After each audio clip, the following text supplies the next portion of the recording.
اعوذ باللہ من الشیطان الرجیم بسم اللہ الرحمن الرحیم۔ آج کی ہماری اسلامی ویڈیو کا موضوع دمۃ الجندل اور غزوہ احزاب ہے، جو کہ 5 ہجری میں لڑی گئی۔ ہمارے پیارے نبی صلی اللہ علیہ وسلم نے سنا کہ دمشق کے قریب کچھ کفار جمع ہو کر مدینہ منورہ پر چڑھنا چاہتے ہیں۔ آپ صلی اللہ علیہ وسلم 1000 آدمیوں کو لے کر روانہ ہوئے تو ان لوگوں نے یہ خبر سنی تو وہ یہ خبر سن کر بھاگ گئے۔ آپ صلی اللہ علیہ وسلم نے چند روز وہاں قیام کیا اور چند روز وہاں رہ کر مدینہ تشریف لے آئے۔ اس کو دمۃ الجندل کہتے ہیں۔ اسی سال غزوہ نبی مستلق بھی ہوا، لیکن یہاں پر بھی کافر مقابلے پر نہیں آئے اور اپنا ساز و سامان اور اہل و عیال چھوڑ کر بھاگ گئے۔ پھر اسی سال غزوہ احزاب ہوا، اس کو غزوہ خندق بھی کہتے ہیں۔ سورۃ احزاب میں اسی کا ذکر ہے۔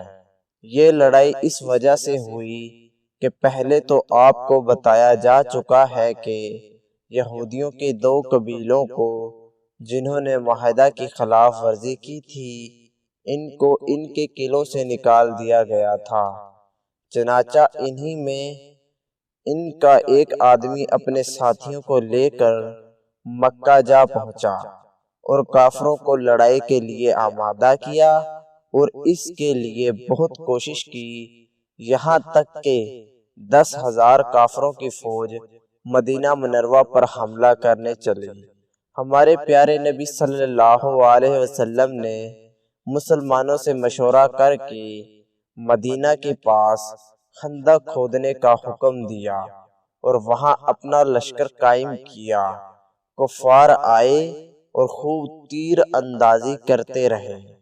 مسلمانوں کی طرف سے بھی اس کا جواب دیا جاتا رہا۔ ہمارے پیارے نبی صلی اللہ علیہ وسلم نے کافروں میں تفرقہ پھوٹ ڈلوانے کی تجویز کی اور اللہ پاک نے اس میں کامیابی عطا فرمائی۔ کافروں کے اندر آپس میں تفرقہ پیدا ہو گیا اور آپس میں اچھا خاصا بگاڑ پیدا ہو گیا۔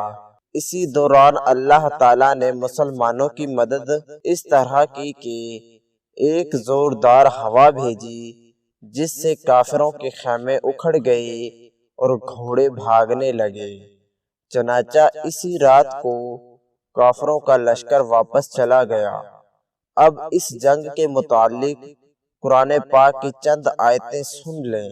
اعوذ باللہ من الشیطان الرجیم، بسم اللہ الرحمن الرحیم۔ یا ایہا الذین آمنوا اذکروا نعمت اللہ علیکم اذ جاءتکم جنود فارسلنا علیہم ریحا وجنودا لم تروها وکان اللہ بما تعملون بصیرا۔ إذ جاءوكم من فوقكم ومن أسفل منكم وإذ زاغت الأبصار وبلغت القلوب الحناجر وتظنون بالله الظنونا هنالك ابتلي المؤمنون وزلزلوا زلزالا شديدا۔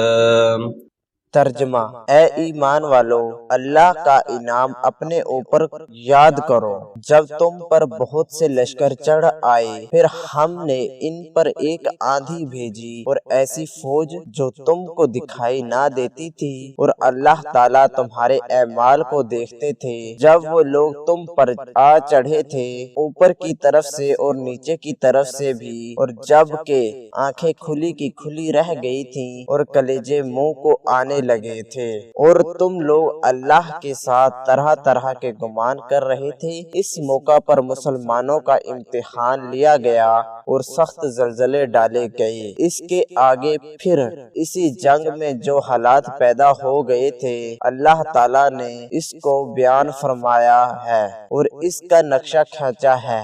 منافق، جن کے دلوں میں اسلام پکا ہوا نہیں تھا، کہنے لگے، بسم الله الرحمن الرحيم وإذ يقول المنافقون والذين في قلوبهم مرض ما وعدنا الله ورسوله إلا غرورا۔ ترجمہ، اور وہ لوگ جن کے دلوں میں مرض ہے یوں کہہ رہے تھے کہ ہم سے تو اللہ نے اور اس کے رسول نے محض دھوکہ ہی کا وعدہ کر رکھا ہے، اور بہت سے لوگ اپنے گھر جانے کی اجازت مانگنے لگے کہ ہمارے گھر غیر محفوظ ہیں۔ آگے چل کر اللہ تعالی خبردار کرتے ہیں۔ بسم اللہ الرحمن الرحیم قل لن ينفعكم الفرار إن فررتم من الموت أو القتل وإذا لا تمتعون إلا قليلا۔ ترجمہ، آپ فرما دیجئے تم کو بھاگنا نفع نہیں دے سکتا اگر تم موت سے یا قتل سے بھاگتے ہو، اور اس حالت میں محض تھوڑے دنوں کے زیادہ فائدے نہیں اٹھا سکتے۔ پھر آگے فرماتے ہیں اس کو ہم اپنے دل میں اچھی طرح بٹھا لیں کہ یہ بڑے کام کی بات ہے۔ بسم اللہ الرحمن الرحیم قل من ذا الذی یعصمکم من اللہ ان اراد بکم سوءا او اراد بکم رحمہ ولا یجدون لهم من دون اللہ ولیا ولا نصیرا۔ ترجمہ، یہ بھی فرما دیجئے کہ وہ کون ہے جو تم کو خدا سے بچا سکے اگر وہ تمہارے ساتھ برائی کرنا چاہے، یا وہ کون ہے جو خدا کے فضل سے تم کو روک سکے اگر وہ تم پر فضل کرنا چاہے، اور خدا کے سوا نہ کوئی اپنا حمایتی پائیں گے نہ مددگار۔ پھر آگے چل کر اللہ تعالیٰ فرماتے ہیں بسم اللہ الرحمن الرحیم ورد اللہ الذین کفروا بغیظہم لم ینالوا خیرا وکفى اللہ المؤمنین القتال وکان اللہ قویا عزیزا۔ ترجمہ، اور اللہ تعالیٰ نے کافروں کو لوٹا دیا غصہ میں بھرا ہوا کہ ان کی کچھ بھی مراد پوری نہ ہوئی، اور جنگ میں اللہ تعالیٰ مسلمانوں کے لیے آپ ہی کافی ہو گیا، اور اللہ تعالیٰ بڑی قوت والا ہے۔ مسلمان اللہ پر بھروسہ رکھیں اور ثابت قدم رہیں تو اللہ تعالیٰ ضرور مسلمانوں کو کامیاب کرتا ہے، جس طرح اللہ تعالیٰ نے جنگ احزاب میں کیا، خواہ کافروں کی تعداد کتنی ہی زیادہ کیوں نہ ہو۔ اسی سال کافروں سے اور کئی چھوٹی چھوٹی جنگیں ہوئیں۔ ایک جنگ میں مسلمانوں نے درخت کے پتے جھاڑ جھاڑ کر کھائے، ایک جنگ میں جو سمندر کے کنارے پر ہو رہی تھی اور مسلمانوں کے پاس کھانے کے لیے کچھ نہ بچا تھا، اللہ تعالیٰ نے ایک بہت بڑی مچھلی سمندر سے باہر نکال دی جس کو مسلمانوں نے کئی روز تک کھایا۔ تو اللہ پاک ہم سب کو بھی ثابت قدم رہنے کی توفیق عطا فرمائے، آمین ثم آمین۔